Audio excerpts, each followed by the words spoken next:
ষড়যন্ত্রকারীদের প্রতি বিপ্লবের যে কোনো চক্রান্ত জনগণ রুখে দেবে বলে মন্তব্য করেছেন বিএনপি মহাসচিব মির্জা ফখরুল ইসলাম আলমগীর।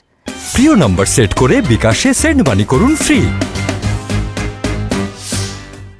সকালে রাজধানীর বনানী কবরস্থানে বিএনপির প্রতিষ্ঠাতা জিয়াউর রহমান ও চেয়ারপারসন খালেদা জিয়ার ছোট ছেলে আরাফাত রহমান কুকোর ৫৫তম জন্মদিন উপলক্ষে তার কবরে ফাতিহা পাঠ ও দোয়া শেষে সাংবাদিকদের সামনে এমন মন্তব্য করেন তিনি।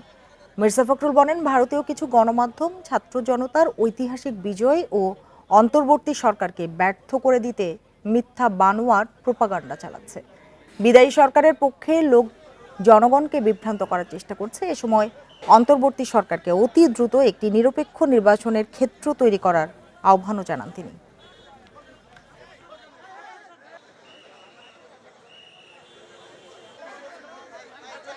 প্রতি বিপ্লবের যে আশঙ্কা, সেই আশঙ্কা থেকে দেশে মুক্ত করবার জন্য অত্যন্ত সজাগ থেকে রাস্তায় থেকে আমি সেই তাদের যে চক্রান্ত শুরু হয়েছে সেই চক্রান্তকে প্রতিরোধ করবার সকল ব্যবস্থা গ্রহণ করবেন।